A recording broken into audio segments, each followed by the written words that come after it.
Urgent! L'axe Moscou-Téhéran montre des signes de fissure au moment le plus délicat de la crise.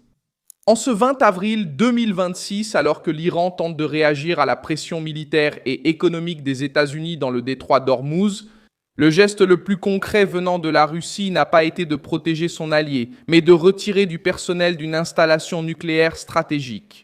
Et en même temps, renforcer le discours selon lequel elle peut occuper l'espace laissé par Téhéran sur le marché de l'énergie. Autrement dit, au pire moment pour l'Iran, Poutine abandonne l'Iran et cherche à défendre ses propres intérêts. Que s'est-il passé?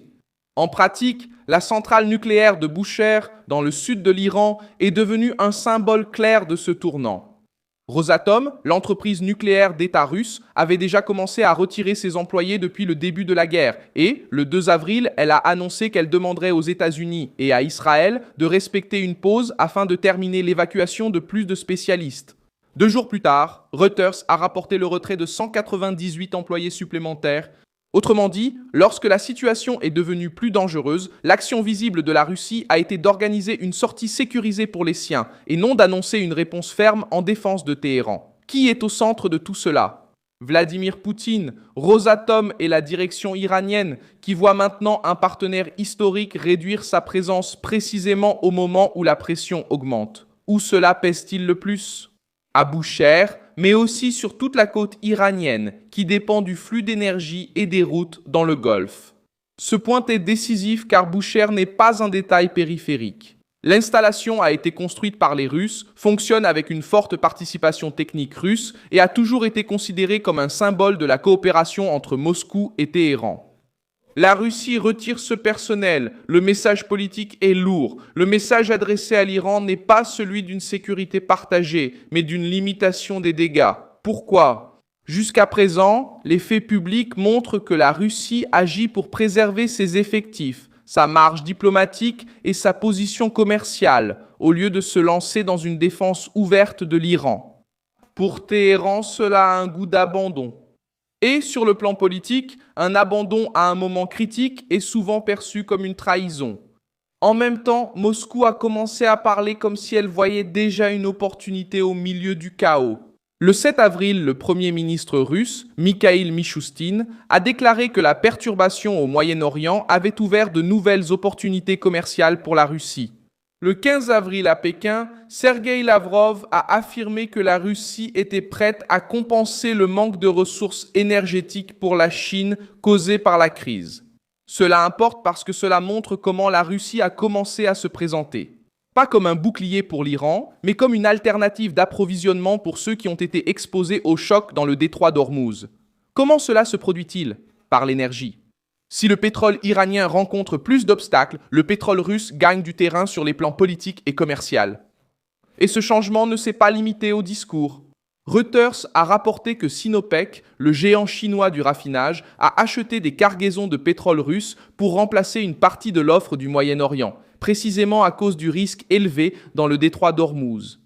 Le reportage a également souligné que l'entreprise tire habituellement environ la moitié de son pétrole du Moyen-Orient et s'est retrouvée particulièrement exposée à la quasi-fermeture du détroit. Qui en pâtit? L'Iran, qui dépend des exportations d'énergie et dont la Chine est le principal acheteur. Et qui gagne du terrain? La Russie, qui apparaît comme un fournisseur capable de combler une partie de ce vide. Le sentiment de trahison ne naît pas d'une phrase théâtrale, mais de la combinaison entre le retrait russe du territoire iranien et l'avancée russe sur le marché que l'Iran risque de perdre. Pendant ce temps, la crise dans le détroit d'Ormuz s'est à nouveau intensifiée. Reuters a rapporté que l'Iran a renforcé le contrôle du passage, a de nouveau qualifié le blocus américain de piraterie et des informations ont fait état de navires pris sous le feu.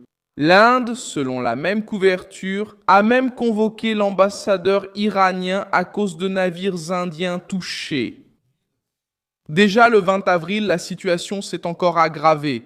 Les États-Unis ont saisi un cargo iranien qui, selon Washington, tentait de briser le blocus et Téhéran a répondu en promettant des représailles.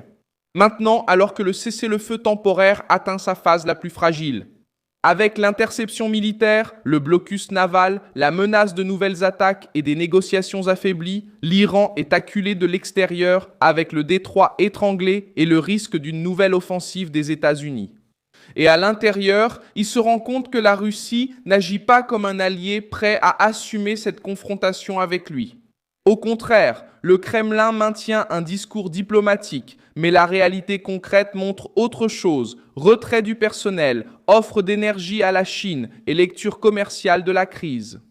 En termes simples, Téhéran saigne et Moscou cherche la meilleure place à la table. Ce n'est pas une abstraction. C'est l'image politique qui reste lorsqu'un partenaire en guerre a besoin de soutien et ne reçoit à la place qu'un calcul froid. La Chine perçoit ce risque et tente de pousser la situation vers la réouverture d'Ormuz et vers la négociation.